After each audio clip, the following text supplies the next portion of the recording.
Hello, people. My name is Tyson, and I wanted to share my experience about the Seattle protests and just kind of my experience being at one and kind of tell people what it's like, kind of like in person.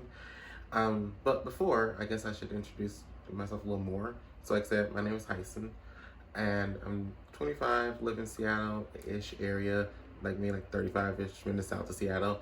Um, and I make it's like my first video, so I just wanted to kind of share my experiences being at the protest, and kind of share like some videos I took and just kind of give my opinions on it.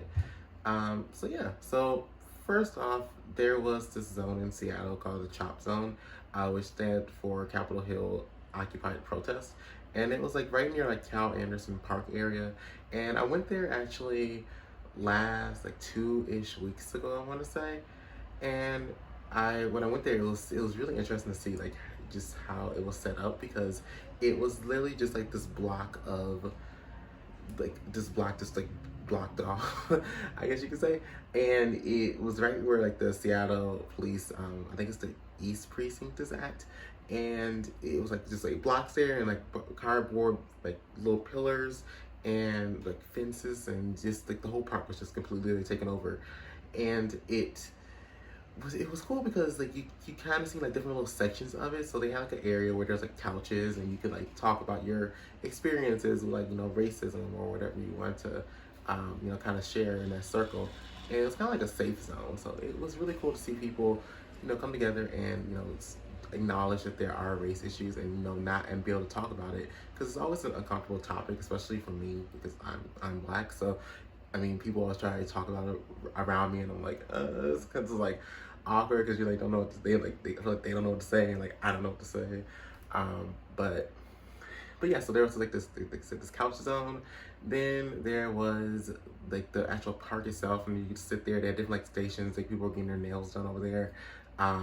People did have face masks on because it's the COVID era right now. So that part was pretty cool to see the just that zone and how people were actually doing well without having the police presence there.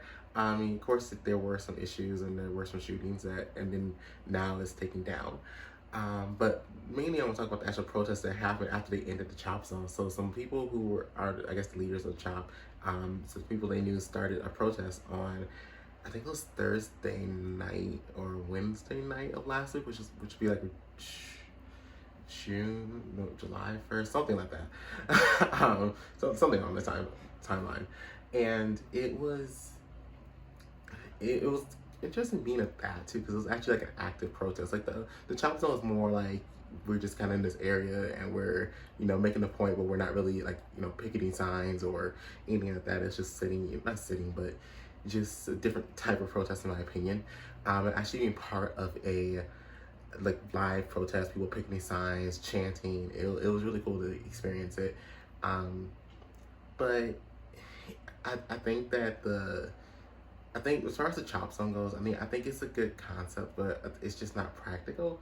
And I think that that's the thing that people weren't seeing. They're like, oh, this can go on for like months and even years potentially. And it's just like, I don't think so. I mean, just because our police presence, like I was looking, there needs to be a police presence in a way, just so people feel more secure, because it's a good idea in theory, but you have businesses over there that are suffering because if there's no, they can't call the police to come over there and help them. They can get robbed, whatever the case may be. And same thing with people who live in the area. I was looking at the news, and there was this lady on there, and she said that she called the police because there was like she heard gunshots, and the police was like, no, we don't go over there right now. So I mean, I can't imagine calling 911 and thinking I'm in danger, and like, oh, you're supposed to call the police, they can come over and help you, and then they're not, and the whole thing stems from the police, I understand too, but it's just kind of catch-22 in my opinion. But as far as like the active protest goes, like they blocked out the CHOP zone, and they put this tape there, and they had the protesters just kind of standing there, and they were chanting. And I'll put some like video clips of what I took when I was there, just so you guys can see.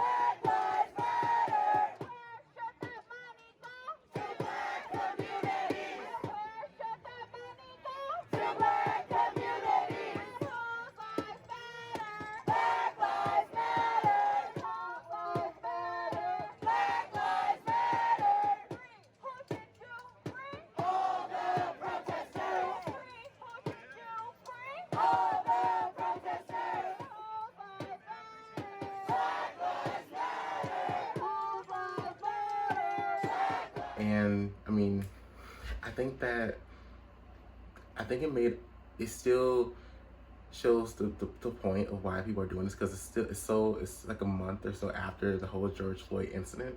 And I think that people are, they really were, you know, just devastated by what happened. And this it still shows, especially in the Seattle area. And I know people don't really think of Seattle like that, but it's kind of like a small city. But I think that just having these protests, they really do, they do make a difference, and they show people that, people are tired of this happening repeatedly and nothing being done about it.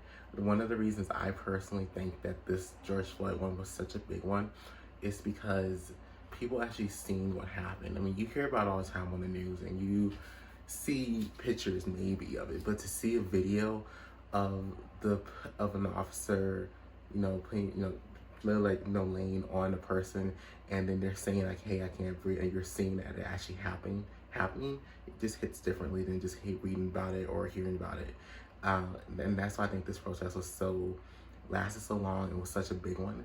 I my own experience with racism, I mean, I don't really have, fortunately, I grew up in Chicago, so I wasn't around like that much racism. I do remember when I first moved here to Washington, actually.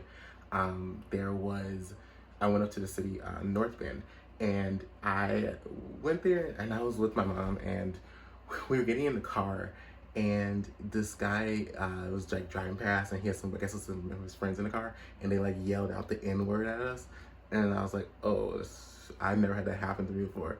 And I was like, okay, we're leaving, so I mean, I don't know what you can say about that, but it was just an experience. And I think that, these protests, they do stand for something, and they do need to be done, because there needs to be a difference made. And in the Seattle area, I mean, there's so many different types of people and what their beliefs are. And I think that having these protests really is helping. And yeah, I mean, that's pretty much all I wanted to kind of say. It's kind of get my opinion. I know it's kind of like me rambling on and on, but I was looking on YouTube and seeing, like, hey, I wonder what other people thought of this protest, and were they actually there in person? And they were, and I didn't see any videos, so I was like, hey, I'll make one and see how it goes.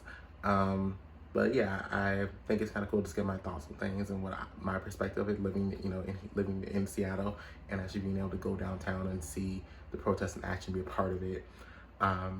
So yeah, so I mean, if you guys found this video interesting, like it, subscribe. I might make some more videos. I'm currently not working, so I have plenty of time. so yeah, that's pretty much all I have to say. And like I said, I'll include some videos of the protests that I took, so you guys can kind of see that.